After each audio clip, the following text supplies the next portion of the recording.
In a land far away there was a kingdom filled with green fields and tall, whispering trees. At the very center of this kingdom stood a great castle with towers that reached for the clouds. But there was one tower that stood apart from all the others. It was a lonely stone tower, tall and gray, with a single window near its very top. For 20 long years, the people of the kingdom looked at this tower and wondered. They whispered stories about it.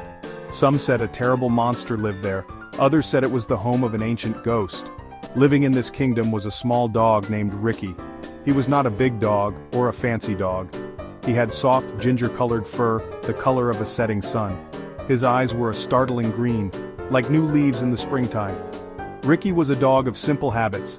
He liked to chase butterflies in the meadows, and take long naps in patches of warm sunlight. But Ricky had a heart that was much bigger than his small body. It was a heart full of courage and a deep sense of what was right and what was wrong.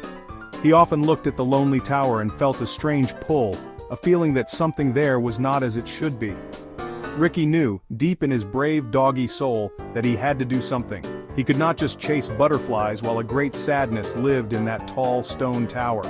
This small dog with ginger fur and green eyes was about to embark on an adventure that would change the kingdom forever. The dragon that guarded the tower was indeed a magnificent and terrifying creature. Its scales shimmered like 1,000 green jewels. It roared, the very ground trembled.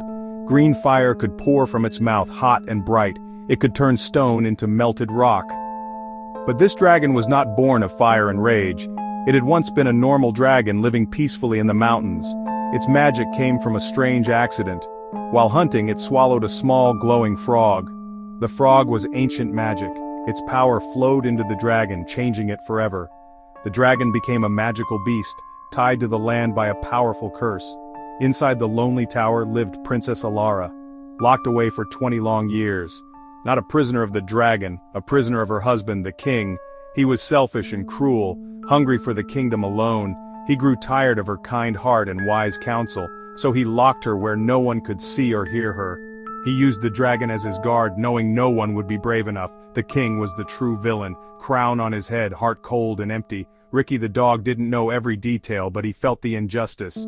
He watched the king's false smiles and heard hollow words. Ricky's clever mind began to piece the puzzle together. He believed the real monster wore a golden crown, ruling a kingdom built on secrets and sorrow. Ricky's journey began at dawn. The morning mist was still clinging to the grass as he set off, his small paws making quiet tracks in the damp earth. He left his warm bed and his favorite toys behind. His heart beat a steady rhythm of determination. He trotted through the sleeping town, past the closed shops and quiet houses. He then entered the deep woods that bordered the tower's lands. The trees were tall and dark, their branches like twisted arms reaching down for him. Strange sounds echoed through the forest, the hoot of an owl, the rustle of unseen creatures, but Ricky did not falter. The path to the tower was not easy. It was overgrown with thorny vines and sharp rocks. Ricky had to leap over fallen logs and squeeze through narrow gaps in the ancient stones. He was only a small dog and the journey was tiring. His ginger fur became tangled with burrs and his paws grew sore. At one point, he had to cross a wide, rushing river.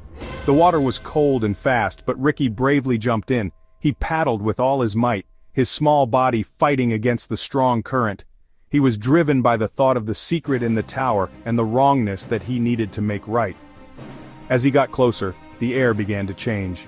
It grew warmer, and a faint smell of smoke and sulfur filled his nose. He could hear a low rumbling sound, like distant thunder. It was the sound of the dragon. Ricky crept forward, using the tall rocks and thick bushes for cover. He finally reached the base of the tower and saw the magnificent beast for the first time. With his plan in mind, Ricky sprang into action. He did not charge head-on. Instead, he darted to the side, a flash of ginger fur against the gray stone. The dragon's eyes snapped open, huge and reptilian, and it let out a deafening roar. It turned its massive head, searching for the source. Ricky was too fast. He dodged behind a large boulder. A jet of green fire erupted from the dragon's jaws, scorching the spot where he had just been. The heat was intense, but Ricky did not panic. He waited, his green eyes sharp and focused. The dragon stomped around the tower base, angry and confused. It swung its powerful tail, smashing rocks into dust. Ricky saw his opening. As the dragon turned, its vulnerable side was exposed. With a bark full of courage, Ricky dashed forward. He wasn't trying to kill it, only get its attention. He leaped and bit the soft spot behind the dragon's leg. It was a small wound, but it was enough. The dragon roared in pain and surprise. Stunned, the dragon paused. It looked down at the defiant creature with ginger fur and fierce green eyes. In that moment it saw a hero, not an enemy. The frog's magic had bound it to the king, but not its wisdom. It recognized true courage. The dragon lowered its head to Ricky, then looked up at the single tower window. A silent understanding passed between them. It stepped back from the tower door, leaving the path clear. It was a choice to defy its master. Ricky did not hesitate. He nodded, then raced through the now unguarded doorway. Princess Alara was weak from her long confinement, but seeing Ricky filled her with a strength she had not felt in 20 years. Together they hurried down the winding stairs. The princess leaned on the stone wall for support, and Ricky stayed close by her side, a loyal and furry guide.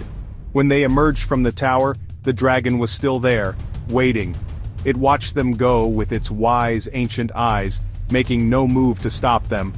They raced toward the king's castle. They had to reach the people. They arrived at the castle as the king addressed a crowd in the main square. He was telling another of his grand lies, his voice booming with false authority. Suddenly, Princess Alara stepped forward into the sunlight. A gasp went through the crowd. People stared, unable to believe their eyes. The princess they thought was gone had returned. She stood tall, and with Ricky by her side, she told her story. She spoke of the king's selfishness. She spoke of her 20 years locked away. She spoke of the brave little dog who had come to save her. The king's face turned pale, his lies crumbling like sand. People began to shout in anger, then a great shadow fell over the square. The magical dragon had followed them. Its anger was not for the princess or the people. It was for the king who had used its power for evil. Before anyone could react, the dragon opened its massive jaws and in one swift motion swallowed the evil king whole. A stunned silence fell, then a great cheer erupted. They were free from the tyrant's rule. The kingdom celebrated for days. Princess Alara, now their rightful queen, found happiness with a kind man who loved her for her wisdom and gentle heart. The dragon, its bond to the king broken, was free again and returned to its mountain home. Ricky, the small hero with the big heart, had completed his mission. His work was done. He said his goodbyes and sailed on a small boat back to his quiet island home. The kingdom was left filled with truth, filled with joy, and with the promise of a bright new dawn.